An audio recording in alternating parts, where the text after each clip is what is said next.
often in your career, I'm sure you are a minority, perhaps as the only woman, the only black person, the only person from a poor family.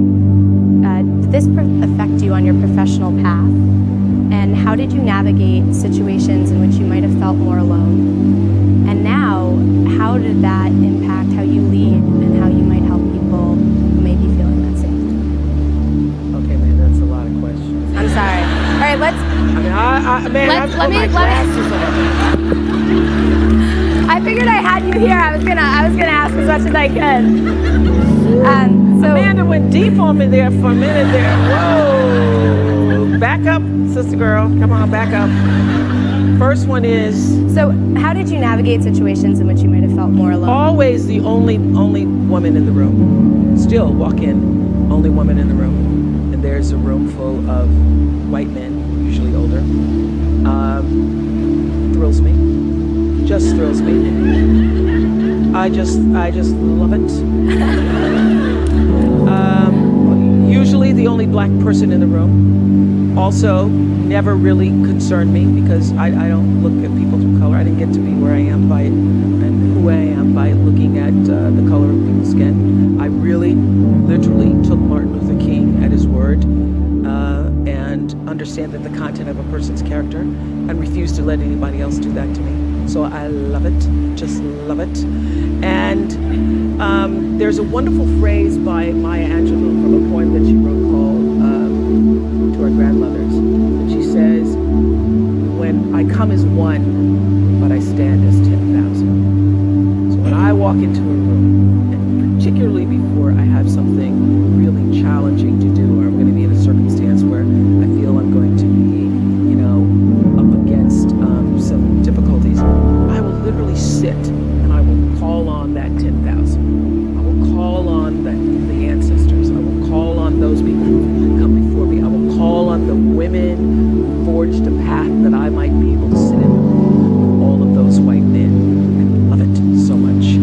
I call on that because I know that my being where I am, first of all, being who I am and where I am, didn't come just out of myself.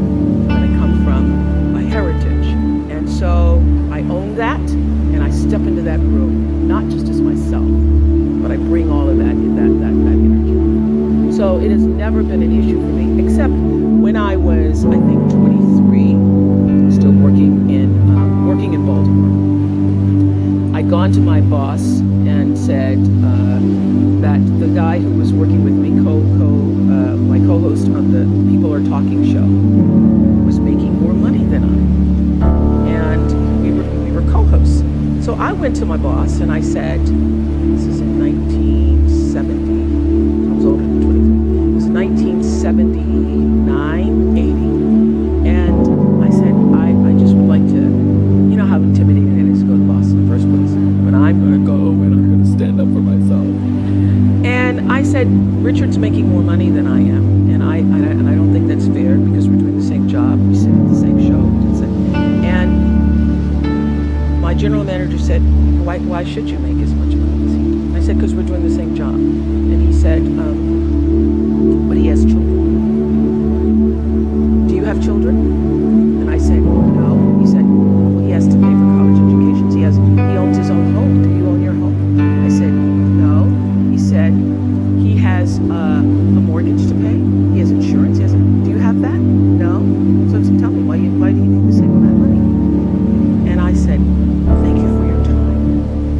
And I left. I didn't complain about it. I didn't file a suit about it. I knew that in that moment, it was time for me to go.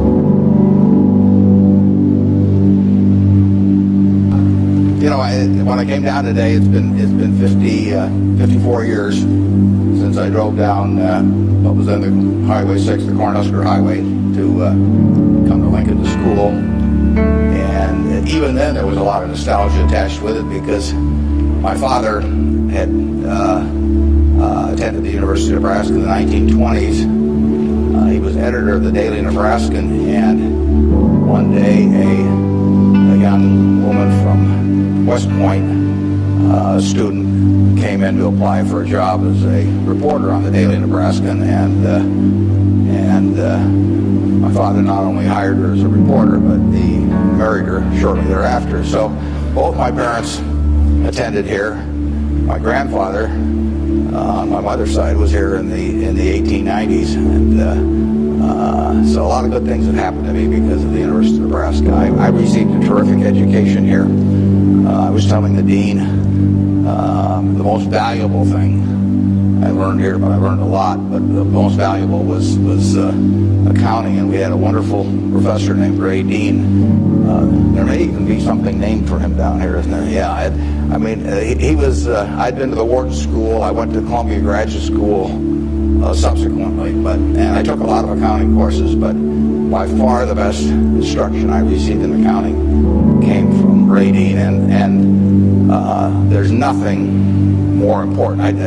People ask me what they should take in business school, or even if they don't go to business school, what they need to know before getting in business. And I tell them, you have to understand accounting. It's the language. I mean, it's like being in a foreign country without knowing the language if you're in business and you don't understand accounting. So you want to get as comfortable with that as you are with the English language. It's made me a lot of money because I listened to what Ray Dean had to say 53 or 4 years ago, and have been able to understand what I was seeing on pieces of paper, what that told me about businesses, and the limitations of what it told me about businesses. But that's the way we invest. Yesterday I was in Knoxville, Tennessee, and we bought a company. We agreed to buy a company called Clayton Homes about a week ago. It's a big company in the manufactured home business. We agreed to pay $1.7 billion for it. I made that deal over the phone without ever meeting the people there, but I had seen enough through reading 10Ks, 10Qs, annual reports, but looking at figures, what they tell me in terms of the kind of people even running the place, the kind of accounting decisions they make and so on. I was able to make that $1.7 billion transactions over the phone. Yesterday was the first time I met the people, and their board of directors had actually approved the deal a week earlier.